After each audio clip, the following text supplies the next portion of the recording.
Have you ever had a moment where a single knock on the door changed everything? Picture this: a quiet evening, the kind where the world feels soft and still, and then, knock, knock, a stranger stands there, wrapped in nothing but a towel.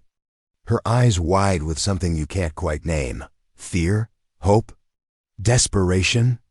That's where our story begins, in a heartbeat that could shift a life forever, in a small, tree-lined neighborhood in suburban Ohio, where the houses sit close enough to hear each other's laughter through open windows, lived Daniel Harper. He was 34, a high school history teacher with a gentle smile and a habit of leaving his porch light on for anyone who might need it. His life was steady lesson plans, coffee runs, and quiet evenings, grading papers to the hum of cicadas. But Daniel carried a weight, one he didn't talk about. 6 months ago, his younger sister Ellie had passed away after a long fight with cancer. Her absence left a hollow in his chest, like a room he couldn't enter anymore.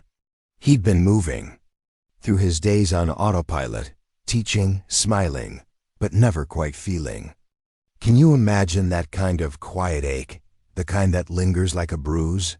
It was a warm September evening, the air thick with the scent of cut grass and fading summer. Daniel was at his kitchen table, papers scattered, a half-empty mug of coffee gone cold.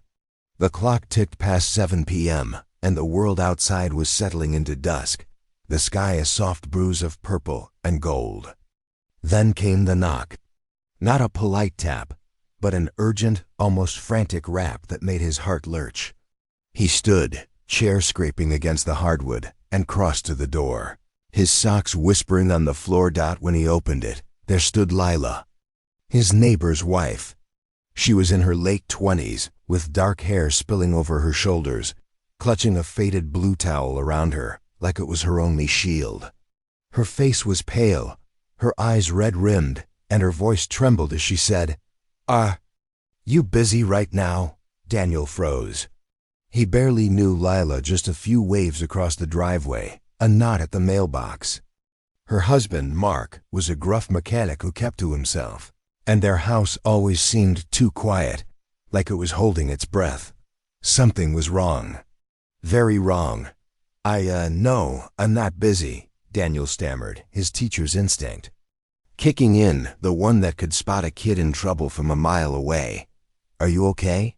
Lila's lips parted, but no words came. Instead, her eyes darted back toward her house, and she hugged the towel tighter. "Can I come in?" she whispered. He stepped aside, heart pounding, and she slipped past him, her bare feet leaving faint, damp prints on his floor.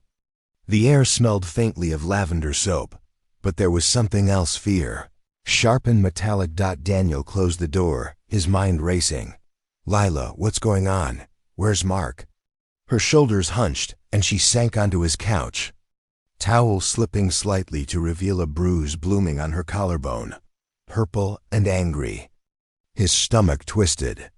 "I didn't know where else to go," she said, her voice barely above a breath. He's not himself tonight. I just need a minute. Please." Daniel's throat tightened. He'd heard the rumors, Mark's temper, the way Lila sometimes flinched at loud noises, but seeing it now, raw and real, hit him like a punch.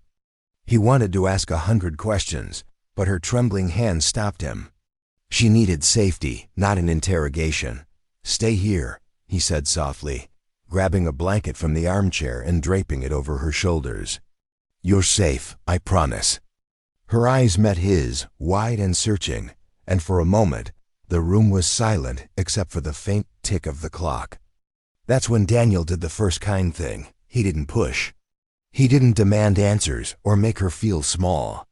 He just sat across from her, giving her space to breathe, to exist. Have you ever been in a moment where silence felt like the loudest kind of help? Lila stayed for an hour, sipping water from a chipped mug, her words coming in fragments. Mark had been drinking again, his anger spilling over like a river breaking its banks.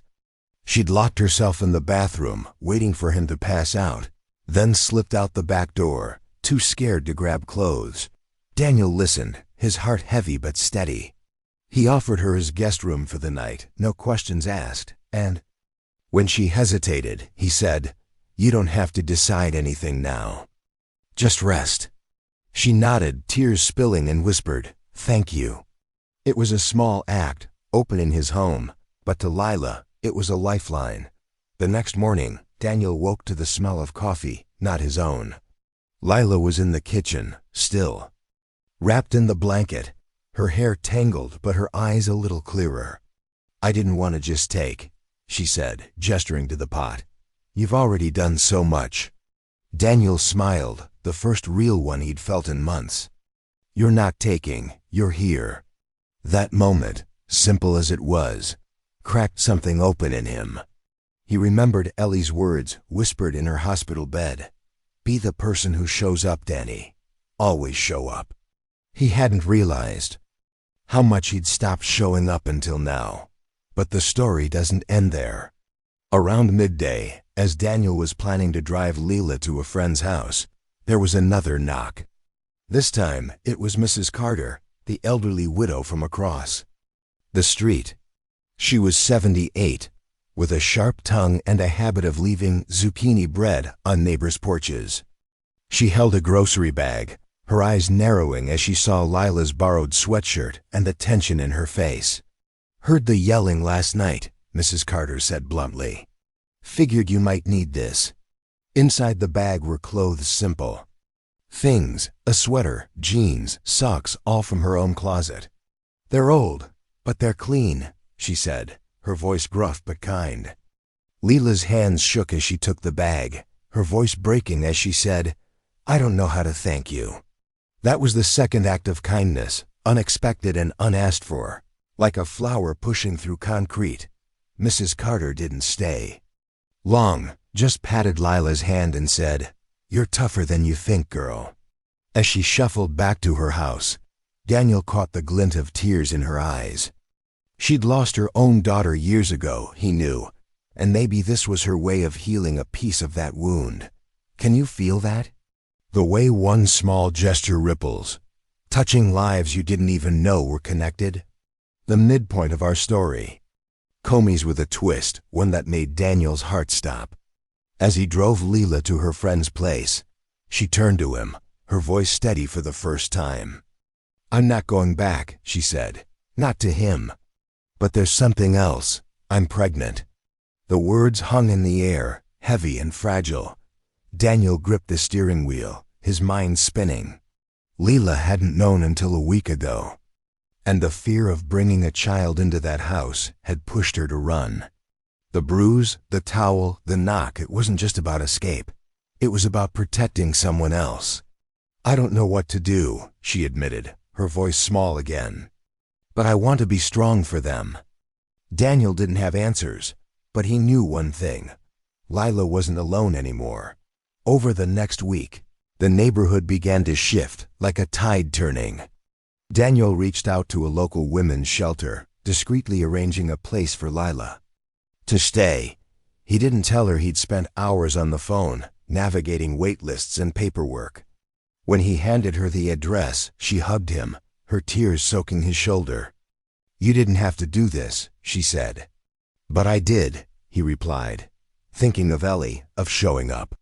That was the third act of kindness, the one that set the stage for the climax. One evening, as Daniel walked Lila to her car, now packed with her few belongings, the neighborhood came alive. Mrs. Carter was there, holding a thermos of soup for the road. The Garcias from next door brought a baby blanket, hand-knitted, no questions asked.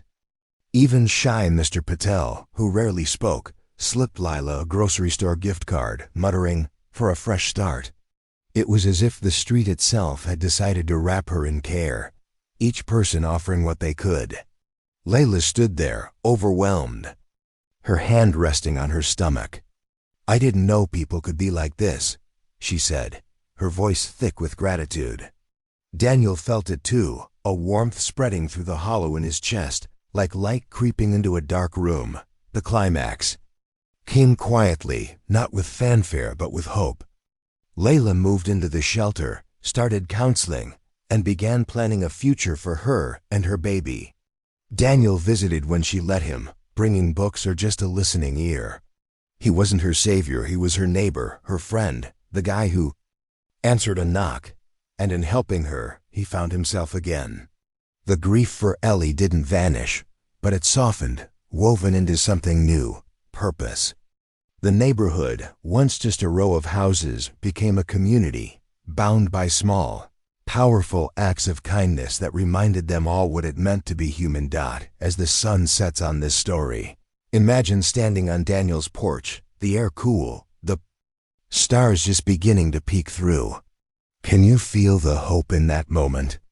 The way a single act, opening the door, offering a blanket, listening, can change everything.